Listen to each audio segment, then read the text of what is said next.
ఏంటి జోష్లో ఉన్నారా లేకపోతే సాయంత్రం ఎగ్జిట్ పోల్స్ వస్తున్నాయి టెన్షన్లో ఉన్నారా? ఫస్ట్ ఆల్రెడీ పోలింగ్ సరళి చూసిన తర్వాత ఆల్రెడీ టీడీపీ క్యాడర్లో కానివ్వండి, నాయకుల్లో కానివ్వండి, అందరిలో మాత్రం జోష్ ఉందండి. ఎందుకంటే ఆ జోష్ ఇప్పటికిప్పుడు వచ్చింది కాదు.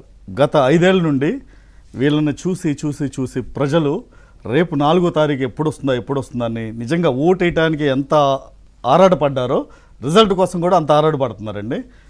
ముఖ్యంగా ఈ జరిగిన వరుస సంఘటనలు చూస్తే సజ్జల రామకృష్ణారెడ్డి మీద కేసు కానివ్వండి, ఏబీ వెంకటేశ్వరరావు గారి మీద నిన్న కోర్టు పాజిటివ్ డెసిషన్ కానివ్వండి, ఆయన మళ్ళీ పదవిలో ఉండగానే రిటైర్ అవ్వటం, తర్వాత పొన్నవోలు సుధాకర్ రెడ్డి ఒక ఫ్రస్ట్రేషన్లో మా నాయకుడు ప్రమాదంలో ఉన్నాడని ఆయన చెప్పటం, అంటే వీళ్ళందరూ ఏంటంటే ఓటమి ముంచుకొస్తుంటే వేటగాడు ఒక పులిని వేటాడుతుంటే ఆ వేటగాడు దెబ్బకి పులి తట్టుకోలేక గ్రామాల మీద పడినట్టు వీళ్ళు చివరికి వ్యూహాత్మకమైన ఎత్తుగడలు, వ్యూహాత్మకమైన ప్లాన్లు, ఇక్కడుండి మాట్లాడలేక అక్కడుండి రెచ్చగొట్టడాలు ఇవన్నీ చేస్తుంటే దీనికి మీకు అర్థమవుతుందండి.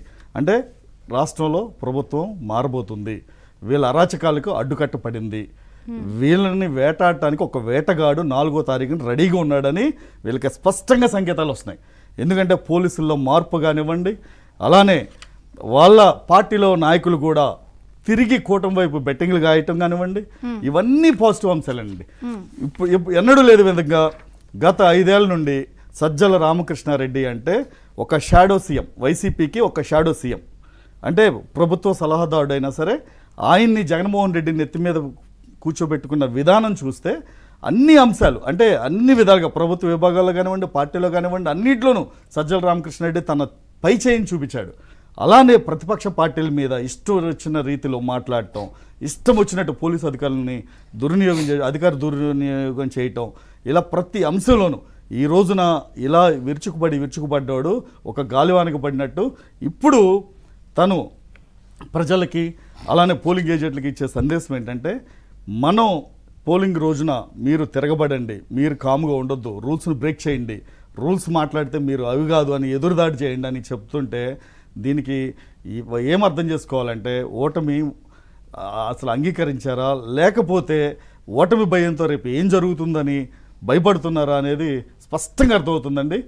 ఇది నిజంగా రాష్ట్ర ప్రజలు 5 ఏళ్ళ నుండి ఎదురు చూస్తున్న ఒక శుభ తరుణం ఇంకొక 3 రోజులండి. ఎందుకంటే 5 సంవత్సరాలు వేచి చూశారు, పోలింగ్ కోడ్ వచ్చిన తర్వాత 2 నెలలు చూశారు ఎప్పుడు ఓటేద్దామా, కసితో ఓటేద్దామా అని. అలానే ఎన్నడూ లేదు విధంగా దేశ విదేశాల నుండి వచ్చారు, రాష్ట్రాల నుండి వచ్చారు. ఎప్పుడు సర్పంచ్ ఎలక్షన్స్ జరుగుతాయండి ఆ కోలాహలం ఊర్లో ఒక వారం నుండి. ఈ జగన్మోహన్ రెడ్డి ఏం చేస్తాడని ప్రజలండి, అంటే నాయకులు ముందే చెప్పిన దానికన్నా ప్రజలే వాళ్ళే స్వచ్ఛందంగా వ్యూహాత్మకమైన ఎత్తుగడలతో వాళ్ళు ముందే వచ్చారండి.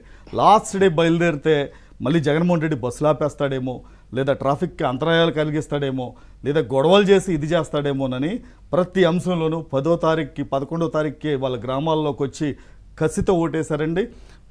పెరిగిన పోలింగ్ పర్సంటేజ్ కూడా చూస్తే డెఫినెట్గా 79 నుండి 82% పెరిగింది. అంటే ఎప్పుడు అధికార పక్షం కన్నా ప్రతిపక్షానికి అవకాశాలు ఎక్కువ ఉంటాయి. ప్రజలు మార్నింగ్